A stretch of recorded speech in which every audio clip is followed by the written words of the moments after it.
Hello everyone, welcome to जय की पाठशाला। मेरा नाम है मृत्युंजय और आज जो है मैं आपको ऐसे मतलब निबंध के बारे में बताने आया हूँ कि उसको किस तरह से हमें प्रिपरेशन करना है उसके लिए और कैसे कैसे स्ट्रेटजी बनाएं ताकि हम कम मतलब कि एक लिमिटेड अमाउंट में स्मार्ट स्टडी करके इसका प्रिपरेशन कर सके। ठीक है। अब रही बात, तो बड़ी बात ये थी कि मुझे जो है ये वीडियो 1 दिसंबर 2 दिसंबर के आसपास ही लाना था क्योंकि मैंने यही कहा था, बट मैं नहीं ला पाया क्योंकि मैंने आपको बताया था कि मेरी तबीयत उतनी बढ़िया नहीं थी जिसकी वजह से मैं ये वीडियो नहीं बना पाया था। बट आज जो है मैं ये वीडियो आपके लिए लाया हूँ। दूसरा क्या है कि हम आपको बताए भी थे कि हम जो है आपके लिए ग्रुप भी चलाए हुए हैं। वो ग्रुप अभी एक्टिव भी है टेलीग्राम का, उसका लिंक भी मैंने आपको डाल रखा है। आप वहां जाओगे तो उसमें जय की पाठशाला करके वो टेलीग्राम चैनल है, वहां पे उसी में आपको एक लिंक मिल जाएगा। वो लिंक ज्वाइन कर लेना। वहां एसएससी डिस्क्रिप्टिव के बहुत सारे बच्चे आपस में प्रिपरेशन कर रहे हैं। वहां मैं बीच बीच में क्वेश्चंस भी डालते रहता हूँ। अब बात है कि आगे ऐसे की बात है, तो ऐसे के भी कुछ टॉपिक्स, जैसे कि आज मैंने क्या किया है कि टॉप 25 कहने का अर्थ हुआ कि उसमें बहुत सारा कुछ इंक्लूड है। ये नहीं कि टॉप 25 है, सिर्फ 25 है, इसको ये मत समझना। उसमें जो आज का सोशल इश्यूज है, बहुत सारे फैक्टर्स को ध्यान में रखते हुए मैंने ये टॉप 25 चुना है और इसको आपको करना है। और इससे रिलेटेड जो भी चीजें होंगी, जो भी इंफॉर्मेशन होगी, चाहिए अगर मान लो मैं लिखता भी हूँ, अगर इसे निबंध में तैयार करता हूँ, तो वो भी मैं वहां पे आपके साथ शेयर करूंगा। तो वो ग्रुप आप जरूर ज्वाइन कर ले।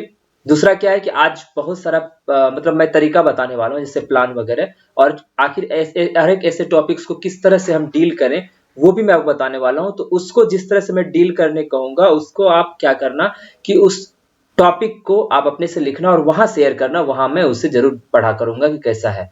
दूसरा क्या है कि वो ग्रुप का फायदा ये है कि आपस में शेयर करने के बाद बहुत सारे आइडियाज आपस में शेयर होते हैं। उससे क्या होता है, हम जो चीज नहीं जान रहे होते हैं, किन चीजों को इंक्लूड करना था नहीं करना था, ये सब कुछ हमको पता चलता है। क्लियर? ठीक है, तो चलिए हम आज का क्लास स्टार्ट करते हैं। तो कुछ चीजें हैं वो मैं आपको पहले बताना चाहता हूं। ओके, वो क्या है पहले सुन लीजिएगा। ठीक है, ये चीजें क्या बार बार फैलाई जा रही है या फैली हुई है कि निबंध जो होता है ऐसे टॉपिक्स को मतलब बहुत बृहद स्तर पे पढ़ना पड़ेगा। जैसे हम जीएस की तैयारी करते हैं एसएससी में, वैसे करके इसका कोई लिमिट नहीं है, क्या आ जाएगा वो फिक्स है कि आपको नहीं पता है कि क्या आएगा। बट आप एक चीज समझो कि मैं पहला वीडियो जब एसएससी डिस्क्रिप्टिव पे लाया था तो उसमें भी मैंने यही बात कहा था। वो जस्ट आपका फ्लो देखना चाहते हैं, वो ये बस थोड़ा सा देखना चाहते हैं क्या आपने सोशल इश्यूज में जो भी चीज हमारे आसपास घट रहा है या पीछे जो हिस्ट्री में हुआ है या पॉलिटिकली जो चीज है, जैसे फंडामेंटल राइट्स हो गए, आपका और भी चीजें उससे जुड़ी हुई है, क्या उसके बारे में थोड़ा बहुत ज्ञान है कि नहीं है। ठीक है, आपको मैं क्लियर कर देता हूँ, आपको यूपीएससी का पेपर नहीं लिख रहे हो, ध्यान रखना। ठीक है, आपको यूपीएससी बीपीएससी कोई सिविल सर्विसेज का पेपर नहीं लिख रहे हो जहां कि आपके पास बिल्कुल थोक भरा हुआ नॉलेज होना चाहिए। ऐसा बिल्कुल भी नहीं है, इस बात को अपने दिमाग में बैठा लो। वहां पे जस्ट एक फ्लो होना चाहिए, आपको कुछ पॉइंट्स पता होने चाहिए ऐसे टॉपिक्स के बारे में। उसके बाद आपके लिए चीजें आसान हो जाएगी। वो बस देखना चाहते हैं कि आप में लिखने की प्रवृत्ति आप में है कि नहीं है, क्या आप अपने अपने आप को एक्सप्रेस कर पाते हो कि नहीं कर पाते हो। वो चीजें डिस्क्रिप्टिव पेपर में चेक कर दी जाती है, क्योंकि डिस्क्रिप्टिव का अर्थ क्या होता है, डिस्क्रिप्शन, व्याख्या होता है। किसी भी चीज के बारे में आप उसको एक्सप्रेस कर नहीं पा रहे हो, कर पा रहे हो कि नहीं कर पा रहे हो, उसे कहते हैं डिस्क्रिप्शन, व्याख्या कहते हैं। तो वहां पे कोई बड़ा इशू नहीं रहता है। आपको जस्ट अच्छे अच्छे शब्द का यूज करना है, साफ सुथरा लिखना है और अपनी बातों को थोड़ा सा लयबद्ध मतलब फ्लो में लिखना है। ये क्लियर हुआ आपको? ठीक है, तो एक चीज तो ये हो गई। दूसरा चीज आप ये समझो कि ये जो निबंध होते हैं, ऐसे टॉपिक्स होते हैं, इसमें मेहनत करना है। मतलब कि आपको इस बात के लिए मेहनत नहीं करने, इस बात पे स्टिक नहीं होना है कि अच्छा ये आ जाएगा, इसके बारे में मैं पूरा एकदम पढ़ लूं, इसके बारे में पूरा एकदम व्याख्या, मतलब आप पूरा रिसर्च कर बैठते हो उस चीज। उतना मेहनत बिल्कुल नहीं करना है। सब दिमाग में आया आपको? उतना मेहनत नहीं करें, क्योंकि अभी मैं आपको स्ट्रेटजी बताने वाला हूँ जस्ट, उसके बाद में 25 टॉपिक्स के बारे में डिस्कस करूंगा, किस किस टॉपिक्स को मैंने चुना है। समझ गए? तो पहला चीज ये एकदम स्टिक नहीं कर जाना कि एक ही चीज को पकड़ के, नहीं। हमको क्या करना है, अलग अलग टॉपिक्स बहुत सारे पढ़ने। जैसे 25 टॉपिक्स मैंने दिया, इन 25 टॉपिक्स को आप पहले अच्छे से पढ़ना, जिस तरह से मैं प्लान बताऊं वैसे करना। तो आप एक चीज सोचो कि आपके दिमाग में कम से कम 25 टॉपिक्स से रिलेटेड बहुत सारे आइडियाज मन में आ चुके होंगे। आप बहुत सारे इश्यूज पे आप उसमें पढ़ चुके होंगे, उसको तैयार कर चुके होंगे। यही 25 ये हो गए, और कुछ एक्स्ट्रा करने होंगे तो वो भी आप कर लेना। लेकिन ये 25 जो है रिसेंट का मैंने बताया, जिसके आने की संभावनाएं हैं। ठीक है, तो वो सारे पढ़ने के बाद आपका दिमाग खुद तैयार हो जाएगा कि किस तरह से कोई भी अगर टॉपिक आया तो उसको आप किस तरह से लिख सकते हो उन चीजों से कनेक्ट करते हो। क्लियर हुआ? ठीक है, जो 3 चीजें मैंने बताई उसको आप ध्यान रखना। एक तो है कि आप सही वर्ड यूज करो, दूसरा क्या है कि आप में अंदर में आप अच्छे राइटिंग में लिखो, हैंड राइटिंग अच्छी होनी चाहिए, और तीसरा है आपके अंदर फ्लो होना चाहिए। अगर ये 3 चीजें हैं तो आपको मार्क्स जरूर आएंगे, क्योंकि आप देख रहे हो कि मेरे मार्क्स कितने बढ़िया आए, क्योंकि मैंने इन्हीं चीजों का फॉलो किया है। इसके ज्यादा मैंने ज्यादा प्रिपरेशन बिल्कुल कभी नहीं किया है। अब चलते हैं हम स्ट्रेटजी पे, बिना समय गवाए। देखिए, ठीक, देखिए ये स्ट्रेटजी आपको फॉलो करना है। कुछ चीजों को मैंने पॉइंट आउट किया है जिन पे आपको ध्यान रखना है, ध्यान से सुनिएगा। ठीक है, पहला क्या मैंने लिखा है कि note and learn famous quotes of famous personalities, जैसे गांधी जी हो गए, लेनिन हो गए, तो इन सब चीजें आपको कहते हैं कालिदास, या फिर आप बोल दो, मतलब ऐसे ऐसे लोग जो कि जिनका कि कुछ कुछ कोट्स जो है आप क्या करो कि आप रखो अपने दिमाग में। ठीक है, उन कोट्स को भी अगर मैं कोशिश करूंगा कि आपके लिए उन कोट्स का बहुत सारा लिस्ट आपके लिए मैं ले आऊं वीडियोस में, ताकि उन कोट्स को आप अच्छे से याद भी रख पाओ, क्योंकि वीडियोस देखने के बाद वो चीजें याद रहती हैं। ठीक है, तो वो मैं पूरी कोशिश करूंगा कि फेमस कोट्स आपके लिए लेके आऊं। ठीक है, तो ये चीज आप ध्यान रखना कि बहुत सारे कोट्स को आप वहां यूज कर सकते हो, लेकिन कोट्स का क्या चीज है अब आपको मैं बताता हूँ। कोट्स मतलब होता क्या है, जिन्होंने कुछ कथन, जो फेमस कथन होते हैं उसके बारे में मैं जिक्र कर रहा हूँ, फेमस आदमी के फेमस कथन। ठीक है, इसके मैं बोल रहा हूँ अपने बारे में, तो मैंने कभी इन चीजों का यूज नहीं किया। ठीक है, लेकिन अगर ये यूज करते हो, क्योंकि ये मान्य है, ये चीज अगर आप यूज करते हो, जिससे पता चलता है आपके नॉलेज अच्छे हैं, आपने बहुत चीजों को पढ़ा है, और उन मतलब जो भी पर्सनालिटी है उनसे आपने मतलब रिलेट कर रखा है, उनकी चीजों को आपने देखा है, समझा है, परखा है। ठीक है, लेकिन मैं क्या करता था कि जैसे मान लो कोई टॉपिक आ गया, चाहे पर्यावरण पे आ गया, ठीक है, या आतंकवाद पे आ गया, या पॉपुलेशन कंट्रोल पे आया था 2018 में। ठीक है, तो जब इन चीजों पे आता है तो मैं क्या करता हूँ, अगर आप में ये काबिलियत है तो मैं बोल रहा हूँ, अगर आप शायरी के टाइप में लिख सकते हो, जैसे पर्यावरण से रिलेटेड हो गया तो आप पर्यावरण को कैसे बचाना है, ये खत्म हो रहा है, इन चीजों पर अगर एक शायरी टाइप लिख सकते हो, तो फर्स्ट लाइन जो होता है कोई भी ऐसे का, जो शुरुआत में होता है, जहां से हम स्टार्ट करने वाले, तो उससे पहले की मैं बात कर रहा हूँ, आप 2 लाइन का एक शायरी टाइप खुद से अगर बना के लिखते हो तो उसका ज्यादा इंपैक्ट पड़ता है। बात समझ में आई? क्योंकि वो आपका खुद का क्रिएटिव होता है, वो ज्यादा अच्छा लगता है कि इन चीजों के बजाय। उसको मैंने यूज किया है, और यूज किया है तो मुझे मार्क्स भी अच्छे खासे मिले हैं, 73 प्लस मिले हैं। समझ गए बात? ठीक है, दूसरा चीज आप समझो। तो दूसरा चीज क्या है, तो आपको मैंने बोल दिया फेमस कोट्स, और जो दूसरा मैंने अल्टीमेट बताया कि अगर आपको आता है तो बढ़िया बात है। दूसरा चीज देखो, मेक इंपोर्टेंट पॉइंट्स रिगार्डिंग ऐसे टॉपिक्स, जो भी अभी 25 ऐसे टॉपिक्स में बताने वाला हूं, ओके, उस ऐसे टॉपिक में आपको क्या करना है कि उससे रिगार्डिंग, ध्यान से सुनिएगा, उससे रिगार्डिंग आपको कम से कम 5 से 7-8 पॉइंट आपको लिख लेने हैं। कैसे? देखो, जैसे मान लो पॉपुलेशन कंट्रोल के बारे में बात करो, या फिर मान लो कोई जैसे हिंसा के बारे में बात करूं, या राइट के बारे में बात करूं, तो उसमें क्या करना, जैसे फिर जैसे आत्मनिर्भर भारत की मैं बात करूं, तो इन सब से रिलेटेड भारत सरकार ने कुछ कुछ चीजें की, तो वो टर्म आपको थोड़ा बहुत याद होने चाहिए, बस वो टर्म लिख दिया। फिर उससे रिलेटेड अगर क्या पैकेज आया या नहीं आया वो चीजें, तो और क्या है कि क्यों जरूरी है, अगर उस बात पे कहीं ऐसे में कुछ लिखा हुआ है, पॉइंट आउट किया हुआ है, क्यों जरूरी है, तो उस पॉइंट का शॉर्टकट में आप क्या करो कि उस ऐसे टॉपिक से रिलेटेड 7-8 पॉइंट बना लो, जिसके अराउंड, मतलब जिसके बारे में, उसी पॉइंट को ध्यान में रखते हुए आपको लिखना है। 5, 6, 7, 8 पॉइंट काफी होते हैं, क्योंकि मैं आपको बता देता हूं 250 वर्ड्स में लिखने होते हैं, 250 से 265 वर्ड्स, 275 सॉरी, 275, 10% आप ज्यादा भी लिख सकते हो। ठीक है, 250 से आप बताओ इसमें आप कितने पॉइंट्स को कवर कर पाओगे। दूसरा क्या है कि हम, चूंकि देखो जो सिविल सर्विसेज में होते हैं वो लिखते हैं, तो वो उनका पहले से प्रैक्टिस होता है, वो बहुत मतलब कम शब्द में बहुत चीजें लिख पाते हैं, लेकिन हमारा क्या है कि हम लास्ट टाइम में इन चीजों को पढ़ते हैं, 1 महीना पढ़ ले, 2 महीना पढ़ ले, बहुत है। ठीक है, तो उसमें हम उस चीज को विस्तार से नहीं लिख, मतलब कि संक्षिप्त में नहीं लिख पाएंगे। जैसे कोई एक टॉपिक में लिखे तो उसके लिए हमको 4 लाइन लिखना पड़ेगा, एक टॉपिक से कोई एक पॉइंट मैं लिख रहा हूं तो उसके लिए मुझे 4 लाइन लिखना पड़ेगा, फिर अगला 2 पॉइंट, इस तरह से अगर आप देखो तो 8-10 पॉइंट काफी है, 8 पॉइंट एनफ है, उसके अराउंड हमको पूरा ऐसे का टॉपिक लिखना है। उसको क्यों करना है ऐसा मैं बताता हूँ। जैसे मैं एग्जाम में जाता था, जैसे मान लो ऐसे का टॉपिक आया, ठीक है, जो भी टॉपिक है उससे रिलेटेड मैं क्या करता था, वहीं पे पेंसिल ले जाता था, पेंसिल से मैं क्या करता था उस टॉपिक के बारे में कुछ कुछ पॉइंट 7-8 पॉइंट बना लिया। इससे क्या फायदा हो रहा था कि जब मैं ऐसे लिखने बैठा तो उसमें ज्यादा सोचना नहीं पड़ रहा, उस पॉइंट को ध्यान में रखते हुए थोड़ा अराउंड में, मतलब उसी के आसपास, उन्हीं बातों के आसपास, उस पॉइंट के आसपास की चीजें मैं उसमें लिख लेता था। समझ गए? तो एक तो ये पॉइंट्स बनाने का, अगर अभी अभी से आप करते हो तो आपको बहुत सारा फायदा है, क्योंकि 9 जनवरी को पहला पेपर है सीएचएसएल का, उसके बाद 6 फरवरी को है सीजीएल का, टायर 3 का। क्लियर हुआ? तो ये पॉइंट्स बनाने के बहुत ज्यादा फायदे हैं। क्यों? एग्जाम में भी आपको कितना मिनट लगेगा पॉइंट्स बनाने, अगर आप सोचने बैठते हो तो 2 से 3 4 5 मिनट, 5 मिनट में आप अगर पॉइंट लिख लेते हो किसी ऐसे टॉपिक से रिलेटेड, निबंध से रिलेटेड, अगर आप कुछ पॉइंट्स महत्वपूर्ण बिंदु बना लेते हो, तो अगर आपको पॉइंट मिल गए तो उसको लिखना आसान होता है। तो वही काम हम पहले क्यों ना रिवर्स तरीके से करें। अभी जब हम तैयारी करते हैं तो उन सारे टॉपिक से रिलेटेड कुछ कुछ पॉइंट पूरा पढ़ लिए, उसमें जो मुझे लगा कि हाँ हाँ ये चीजें होनी चाहिए, ये चीजें इसमें इंपॉर्टेंट है, महत्वपूर्ण है, उससे रिलेटेड हम बिंदु लिख लिए। ठीक है, एक मैं आपको करके जरूर बताऊंगा, आज नहीं 1-2 दिन में, कि कैसे उसके पॉइंट्स बनाते हैं। अदरवाइज आप भी जानते हो कि महत्वपूर्ण बिंदु मतलब होता है उससे रिलेटेड, आप उसमें से छांटना आराम से आता होगा, आप सीजीएल की तैयारी कर रहे हो। क्लियर?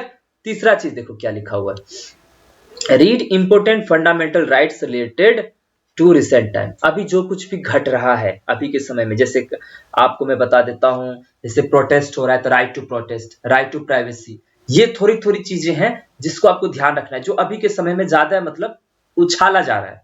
क्लियर? ठीक है, इसका ध्यान रखना है। फिर आगे देखो, लेटर राइटिंग जम के करो, इसका अर्थ समझते हो?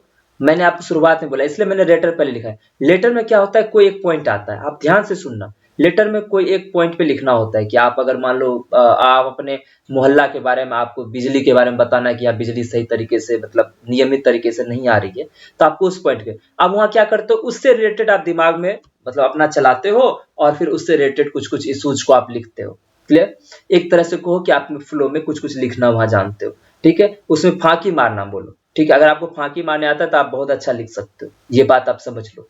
क्लियर? फांकी मारने मतलब किसी चीज के बारे में बढ़ा चढ़ा के बोलना। अगर वो चीज आता है तो आप आराम से 250 वर्ड या 150 वर्ड आराम से लिख सकते हो। जिसको ये चीज आता है तो उसका माइंड भी उसी तरह से वर्क करता है। आप जैसे वो चीज लिखते हो, मैंने इसलिए बोला था लेटर राइटिंग में, क्योंकि लेटर में एक पॉइंट होता है और उसको आप बढ़ा चढ़ा के लिखते हो, तो वो अगर बहुत सारा प्रैक्टिस करते हो तो आपके अंदर खुद ब खुद फ्लो बन जाता है, और वही फ्लो हम यूज करते हैं ऐसे में।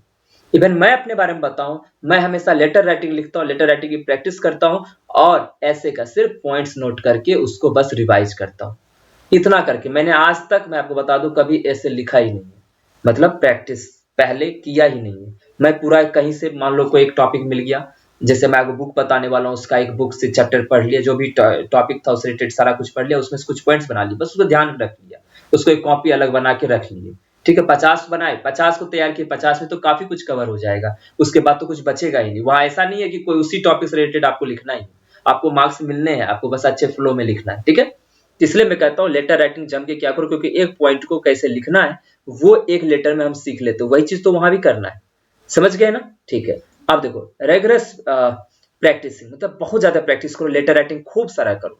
समझ गए? अगर आपको ऐसे भी लिखना है तो ऐसे भी लिखो, कोई बात नहीं है, आप पॉइंट्स बना लो या फिर कहीं से टॉपिक पढ़ लो, उसको फिर अपने मन से 250 वर्ड्स में लिखने की कोशिश करो। क्लियर? ठीक है, अब देखो, एक बुक है 151 ऐसे करके, ये सब लोग जानते हैं इसके बारे में, अरिहंत की आती है। ठीक है, अरिहंत पब्लिकेशन की है। उसमें read and make important points, आप देखो उसमें वो 151 ऐसे, अब पूरा 151 ऐसे तो पढ़ना है नहीं। समझ गए? 151 ऐसे तो पढ़ना है नहीं। अब करना क्या है, इसमें से आपको सिर्फ 50 पढ़ने हैं। आपको जो देखो, आज तो मैंने बहुत सारे 25 टॉपिक्स, इससे रिलेटेड अगर आसपास के कुछ भी टॉपिक मिलता है आपको, इसके अराउंड में, इसके रिलेटेड जो भी मैं आपको बताने वाला हूँ, उससे रिलेटेड अगर कुछ भी टॉपिक्स उससे लग रहा है कि उससे थोड़ा मतलब मेलजोल खा रहा है उस टॉपिक्स का विषय जो है, तो आप क्या करो कि उस 50 को आप छांट लो पूरे 151 में से। ठीक है, और उसको जो है आप तैयार करो, उसको पढ़ो। तैयार क्या करना, उसमें तैयार तो ऑलरेडी है, आपको पॉइंट्स तैयार करने, उसको पढ़ पढ़ के। क्लियर? ये जो है मैं अगर बताने वाला हूं, तो ये जो काम मैं करता हूं, इसको करता हूं मैं लास्ट के 10 दिन में। ठीक है, तो ये मैं बाद में करूंगा, अगर मैं करूंगा जब अभी चूंकि सीजीएल का मेंस भी है, तो अभी तो मैं उधर बिजी हूं, तो जैसे ही मैं वो चीज करता हूं आपके साथ जरूर मैं शेयर करूंगा। क्लियर हो गया? ठीक है, तो ये सारा कुछ आप जरूर करना। क्लियर हो गया? ठीक है।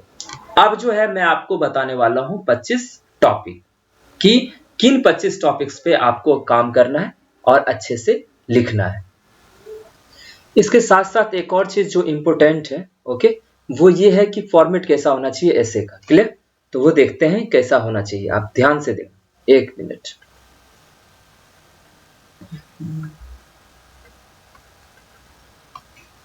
ठीक है, तो ऐसे टॉपिक्स में आपको क्या करना होता है कि आपका जो है पहले आप लिखते हो इंट्रोडक्शन। ठीक है, इंट्रोडक्शन क्लियर हो गया।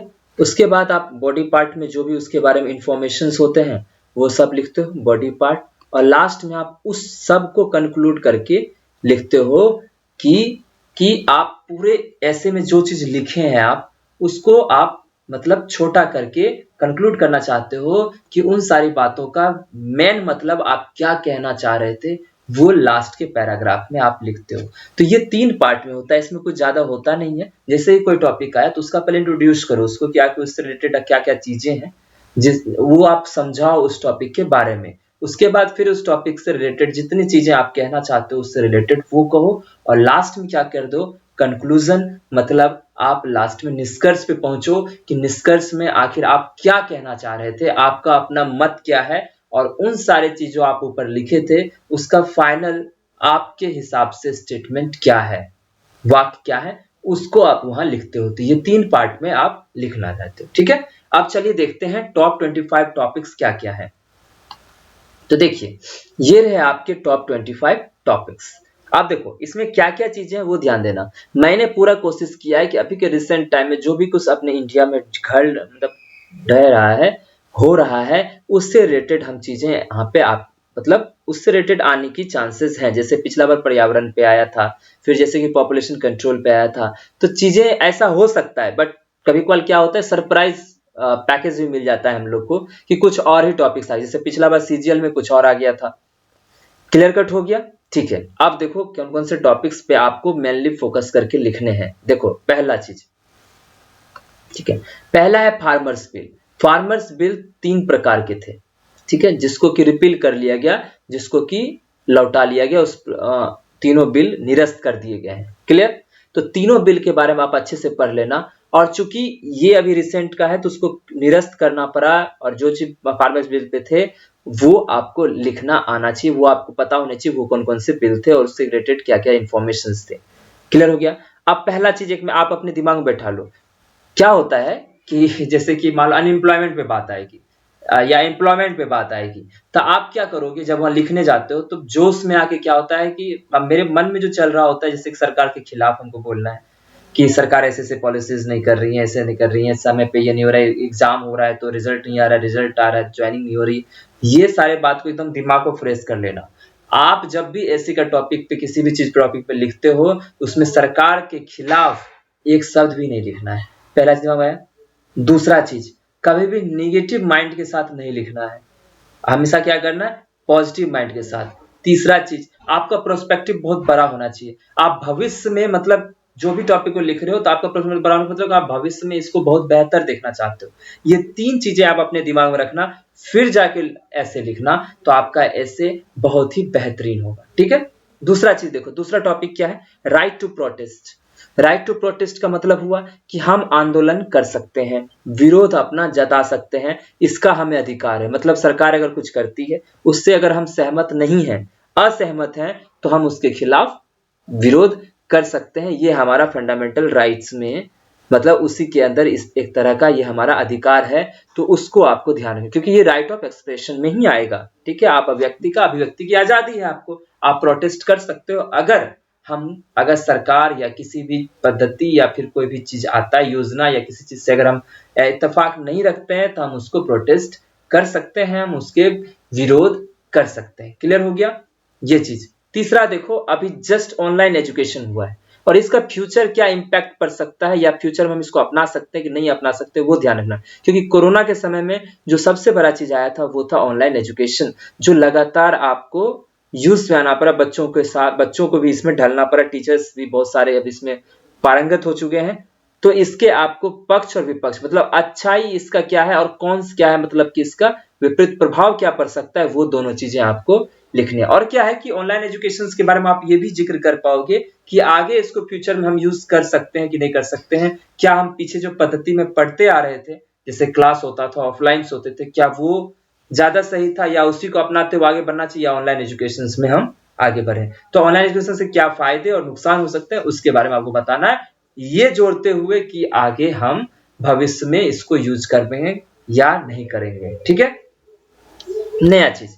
फिर देखिए चौथा पॉइंट क्या, न्यू एजुकेशन पॉलिसी जो 2020 में आया था, ये किस तरह से हमारे एजुकेशन सिस्टम, हमारे एजुकेशन जो पहले से चला आ रहा था उसको किस तरह से इंप्रूव, क्योंकि आप जानते हो कि हमेशा हर चीज में उसको इंप्रूव करने का कोई ना कोई कोना या कुछ मुद्दा छूट जाता है। आप हमेशा अपने आप को इंप्रूव कर सकते हो। हम ये नहीं कह रहे कि पहले का एजुकेशन पॉलिसी बहुत खराब था, बट इसको और अच्छा इंप्रूव करके हम यहाँ तक पहुंच सकते हैं। जैसे अभी नया जो पॉलिसी आया है तो उससे रिलेटेड आपको चीजें पढ़ना, उससे पॉइंट्स बनाना, अच्छे अच्छे 5-10 पॉइंट बना लेना और उसके अराउंड में आप उसको लिखने की कोशिश करना कि इम्प्रूव, क्या ये आगे जो हमारा एजुकेशन सिस्टम है, क्या ये आगे जब अपनाया जाएगा तो इसके क्या क्या प्रभाव हो सकते हैं। और जो उसके अंदर पॉइंट्स हैं, जैसे एजुकेशन पॉलिसी कब लाया गया, कब इसे मतलब मिला है मान्यता, वो सारी चीजें आप उसमें जोड़ सकते हो। क्लियर? और उसके अंदर क्या क्या पॉलिसीज में जो इंपोर्टेंट पॉइंट थे, जो जैसे कि ग्रेजुएशन से रिलेटेड क्या चीजें की गई हैं या 10th 12th से क्या क्या बातें उसमें रखी गई हैं, तो वो सारा कुछ आप जरूर उसमें इंक्लूड करना। ठीक है, चलिए अब देखते हैं आगे। पॉल्यूशन, ये अभी का बहुत गंभीर मुद्दा था, अभी रिसेंट में दिल्ली पॉल्यूशन, इसलिए मैंने इसमें कुछ पॉइंट्स लिखे हैं कि आपके दिमाग में रहे कि जैसे पॉल्यूशन इन दिल्ली चल रहा था। दिल्ली में अभी मतलब धुंध पूरा भरा रहता था सुबह से लेकर शाम तक, और अभी जो है वहां का जो लेवल था, पॉल्यूशन लेवल बहुत ज्यादा, मतलब कि जो नुकसान होता है उससे बहुत ऊपर चला गया था, तो उसको आप ध्यान रखना। ठीक है, फिर पराली का जो इश्यूज था पंजाब और दिल्ली के बीच में चल रहा था, वो भी आप रख सकते हो। और इसका जो है पॉल्यूशन का क्या इम्पैक्ट हमारे हम पे पड़ता है और इन्वायरमेंट पे पड़ता है, इसको भी आप अच्छे से लिखना। जैसे बीमारी कौन कौन सी होती है वगैरह, पॉल्यूशन बहुत प्रकार के होते हैं। हो सकता है सिर्फ वायु प्रदूषण के बारे में बोले तो आप वहां वायु लिखना, अगर जल प्रदूषण के बारे में जल के बारे में लिखना, तो ये सब चीजें ध्यान रखना। ठीक है, अब देखो अगला क्या है, वुमेन एम्पावरमेंट। ये मुद्दा बहुत ही जरूरी है क्योंकि वुमेन एम्पावरमेंट जो है अभी भी हमारे यहाँ इसकी और बेहतर प्रयास होने की जरूरत है।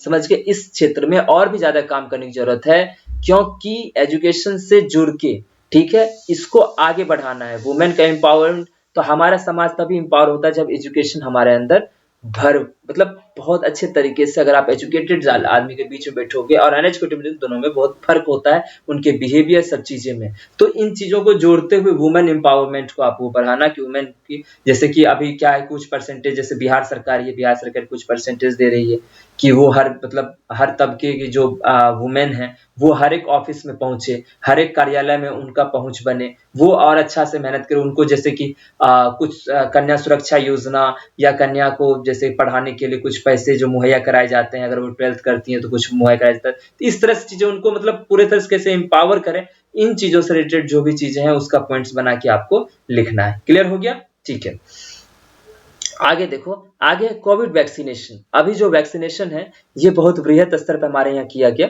ठीक है, करोड़, अभी 1.25 करोड़ के आसपास जो है मतलब वैक्सीनेटेड हो चुके हैं, फर्स्ट डोज और सेकेंड डोज दोनों। वैक्सीनेशन क्यों जरूरी है, आपके इम्यूनिटी को किस तरह से ये बिल्ड करता है, आगे जो भी चीजें आने वाली, जैसे अभी तुरंत ये ओमिक्रॉन करके है, ये वायरस आया, नया वेरिएंट आया है, तो अगर वैक्सीनेटेड रहेंगे तो क्या क्या चीजें इस पे इम्पैक्ट हो सकता है, इन सब चीजों के बारे में आपको मिलके लिखना है। तो कोविड वैक्सीनेशन ही अभी जो है बहुत, ये भी एक अच्छा सा टॉपिक है, इसको आप ध्यान से लिखना। ठीक है, अगला जो है आपको लिखा हुआ है Omicron variant of corona wax, sorry corona virus लिखना था, कोई बात नहीं, या वायरस लिख दो। ओके, तो वेरिएंट ऑफ कोरोना वायरस। आप जान रहे हो कि वायरस क्या है, अपने आप में रेप्लिकेट करता है, डीएनए से रेप्लिकेट करके बार बार, ये जितनी बार मतलब तैयार होता है उतनी बार ये अपना एक नया वेरिएशन तैयार करता है।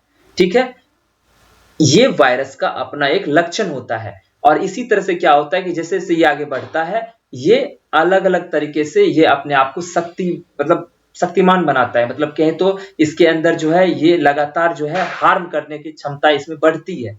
समझ गए? तो ये जो नया आया है ओमिक्रॉन आया, जो साउथ अफ्रीका में पहली बार देखा गया था, अभी लेटेस्ट आपको 3 जो है पेशेंट आपको मिल चुके हैं।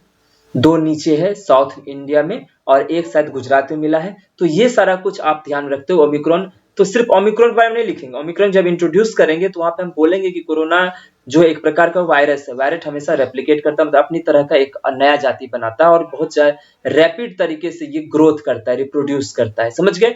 तो इन सब चीजों की इसी दौरान क्या होता है कि नए नए वेरिएंट हमको देखने को मिलता है, उसी में से एक वेरिएंट है ओमिक्रॉन।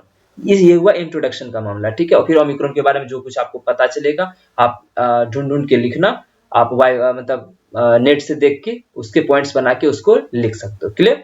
चलिए अब देखते हैं नेक्स्ट टॉपिक।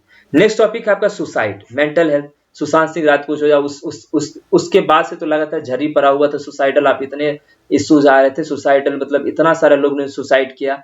तो सुसाइड को आप फार्मर से भी जोड़ के देख सकते हो, ठीक है। अदरवाइज मेंटल हेल्थ के बारे में आप जरूर बताना कि कोरोना के समय मेंटल हेल्थ का बहुत बुरा इशू हुआ, मेंटल हेल्थ को किस तरह से हम मतलब टैकल करें।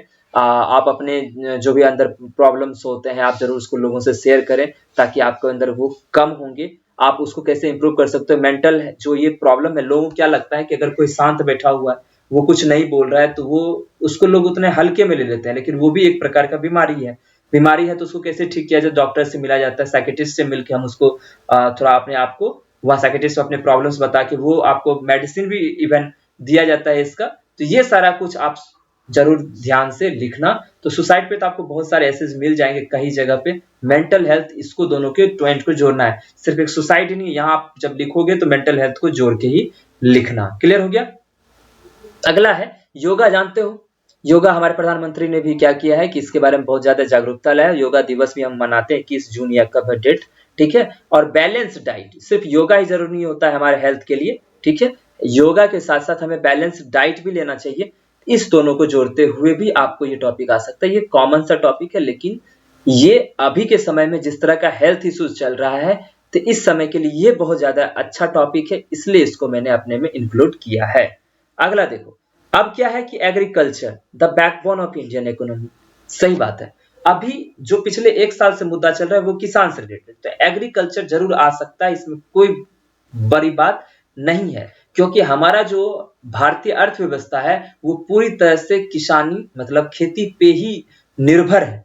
क्योंकि मैक्सिमम जो हमारा जो पॉपुलेशन का पार्ट है वो लोग लैंड में अपने एग्रीकल्चर से ही जुड़े हुए हैं, उसी सेक्टर से जुड़े हुए हैं। तो उसको आपको किसी तरह से बताना है, उसको जोड़ के बताना है कि हमारे इंडियन इकोनॉमी पे इसका कितना प्रभाव पड़ता है। जैसे अभी किसान अपने चीजों के लिए प्रोटेस्ट कर रहे हैं, तो उससे क्या इम्पैक्ट पड़ रहा है, क्या क्या चीजें इसमें इंप्रूवमेंट होना चाहिए, सरकार को किस तरह से डील करना चाहिए, ये इतना थोड़ा बहुत पॉजिटिव तरीके से आप इसमें बता सकते हो। क्लियर?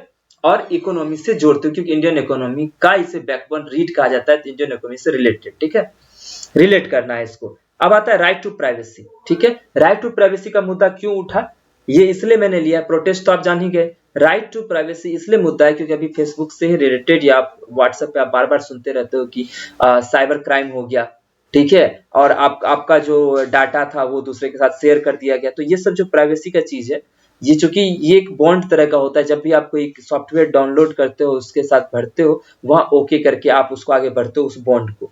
आपको बॉन्ड मतलब है कि आपको वहां को बोला जाता है कि क्या आपका मैं ये चीजें शेयर कर सकता हूँ। आप जब शेयर करने को तो उस कंपनी का वो इशू रहता है कि वो उसको किस तरह से आपके जो प्राइवेसी है उसको मेंटेन करे। तो इसमें चक्कर में अभी जो फेसबुक का है कुछ थोड़ा सा इशूज आया था, तो उससे रिलेटेड ये चीजें हैं, तो उसको थोड़ा बहुत आज के रियल इशू से, रिसेंट इशू से जोड़ के आप इस चीज को लिखना। और ये हमारे राइट टू प्राइवेसी जो है हमारा फंडामेंटल राइट्स में ही आता है। एक दूसरा राइट है, राइट टू मतलब आपका जो अभिव्यक्ति है उससे रिलेटेड ये भी है, तो वहां से रिलेट करके आप इस चीज को लिखना और इससे कुछ कुछ टॉपिक्स बना लेना। क्लियर हो गया?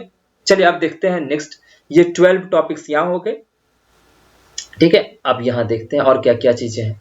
अब देखो यहाँ क्या है, अब है कि आपको सोशल इविल्स, जो बाहर में जो सोशल जो हमारा मतलब निर्दयता दिखाई जाती है, लोगों का जो मिसबिहेवियर है, वो क्या क्या चीजें हैं जो हमारे समाज को क्या कर रहा है, खत्म कर रहा है, बर्बाद कर रहा है, जिसका गलत इम्पैक्ट पड़ रहा है हर एक इंसान पे भी और समाज में रह रहे लोगों पे भी।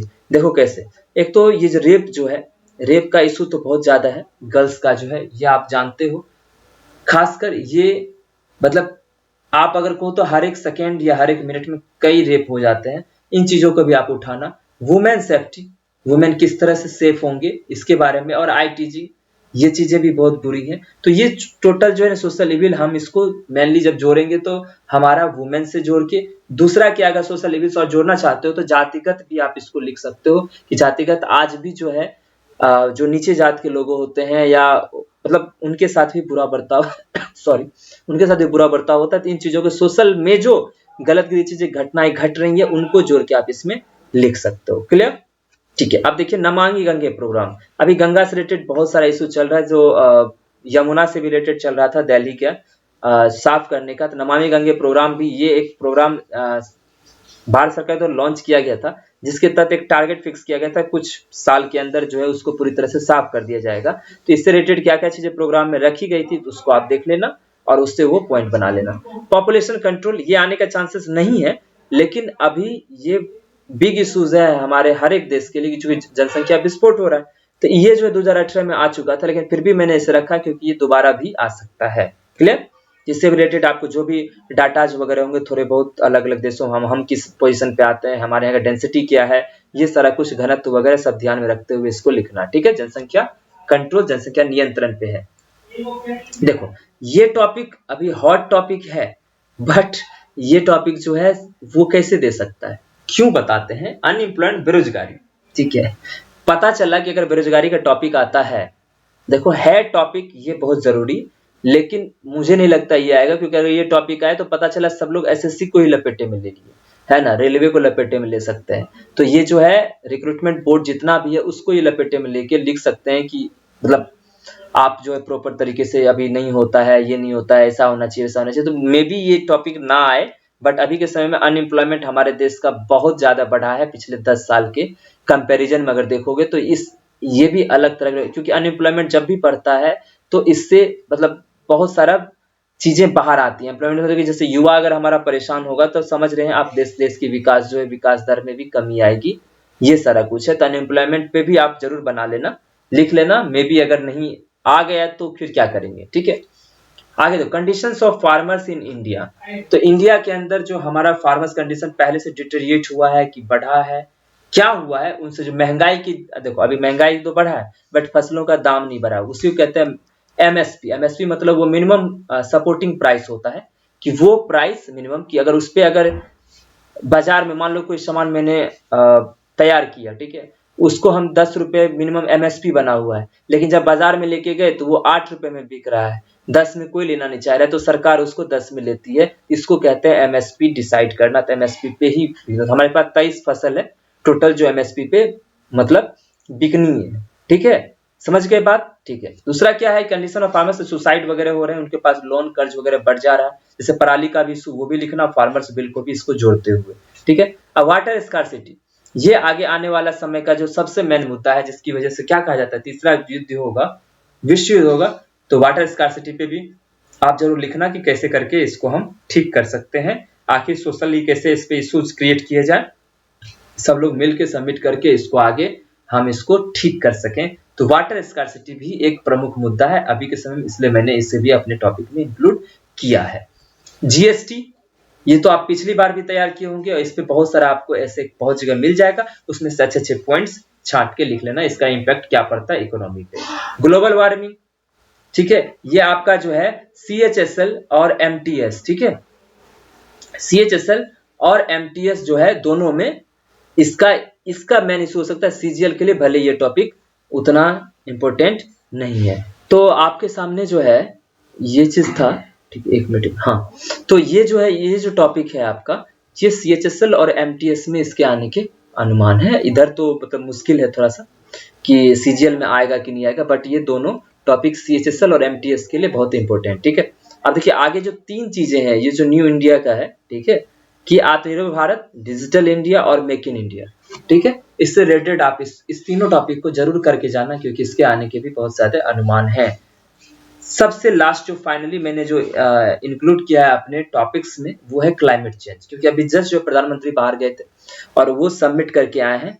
ठीक है, एक सबमिट था जो एनवायरमेंटल चेंज पे ही था, कि कैसे करके हम अपने 2021 या 22 तक जो है हमारा कार्बन फ्री, समझ रहे हो, कार्बन फ्री हमारा इन्वायरमेंट होगा। ये हमारा देश ने भी पंच तत्व वगैरह के बारे में वहाँ डिस्कस किया था। तो उन चीज़ों को भी आप अपने में ज़रूर इंक्लूड करना, उनके भाषण में क्या-क्या चीज़ें थी, उसको ज़रूर यहाँ इंक्लूड करना। और क्लाइमेट चेंज पे अदर देश का क्या-क्या उन लोगों की प्लानिंग है, कैसे वो आगे करके इम्प्रूव कर रहे हैं, कैसे वो डेवलपमेंट करेंगे आगे, तो वो सब चीज़ों को भी यहाँ ध्यान में रखना। क्लाइमेट चेंज अभी के समय में, क्योंकि अभी जैसा है तो ऐसा बताया जा रहा है कि कार्बन फ्री अगर हम नहीं कर पाए, मतलब एक टारगेट लेके, तो बहुत ज़्यादा मुश्किल में हम लोग आ सकते हैं। और इन्वायरमेंटल इश्यूज को भी इसमें इंक्लूड करना। तो यही चीजें थी, ठीक है। तो आपको यही चीजें ध्यान रखनी है कि ये इतने सारे टॉपिक्स हैं, तो आपको भी पता चल गया होगा कि ये सारे रिसेंट टॉपिक से जोड़ के अभी जो वो घट रहा है वो चीजें जोड़ के, और जो कुछ थोड़े से इंपॉर्टेंट है, जिन बात पर हमें बात करनी चाहिए, जिस पे आ सकता है टॉपिक, तो वो सारा चीज हमने इसमें इंक्लूड किया है। तो आपको बहुत सारा कुछ इसमें मैंने बताया, बहुत तरीके से बताया कि कैसे क्या करनी चाहिए। और अगर आपको कुछ और भी जानना है तो आप जरूर हमारे कमेंट बॉक्स में लिख सकते हैं कि आपको क्या क्या चीजें पूछनी है। आप अपना क्वेरी वहां पूछ लेना। और जरूर टेलीग्राम में दोनों ग्रुप में जाके ज्वाइन कर लीजिए। वहां मैं इससे रिलेटेड जो भी चीजें अगर मैं लिखता हूँ, अगर निबंध में तैयार करता हूँ, ऐसे इस पे मैं तैयार करता हूँ, तो आपके साथ जरूर वहां पे मैं साझा करूंगा। और मैक्सिमम यही है कि हाँ, मैं करूंगा ही, क्योंकि 6 फेब को इससे रिलेटेड, क्योंकि मैं भी जो हूँ यही 25 टॉपिक्स को मैं तैयार करने वाला हूँ, तो उसका जो टॉपिक और उसका जो इम्पोर्टेंट पॉइंट है वो भी मैं आपके साथ शेयर करूंगा उस ग्रुप में। आप जरूर उस ग्रुप को ज्वाइन कर लीजिए। और जो भी लोग नए हैं हमारे चैनल पे, वो जरूर इस चैनल को सब्सक्राइब कर लीजिए और इसको ज्यादा से ज्यादा शेयर कीजिए, ताकि और बच्चों तक भी पहुंचे। उससे भी इस बात में पता चले कि आखिरकार चीजें उतनी गंभीर है नहीं जितनी गंभीर में हम उसे देख रहे हैं, कि टफ और हार्ड इसे बना के हम ऐसे को पढ़ते हैं। ठीक है, इससे आगे जब भी वीडियो आएगा वो आपको नोटिफिकेशन में मिल जाएगा। आप नोटिफिकेशन बेल बटन भी दाब देना, उसको क्लिक करना, और जरूर इस वीडियो को लाइक कीजिए और ज्यादा शेयर कीजिए, ताकि और लोगों तक भी ये पहुंचे। तो हम मिलते हैं आपसे नेक्स्ट वीडियो में, नेक्स्ट क्लास के साथ। तब तक के लिए आप सभी का शुक्रिया। Good luck.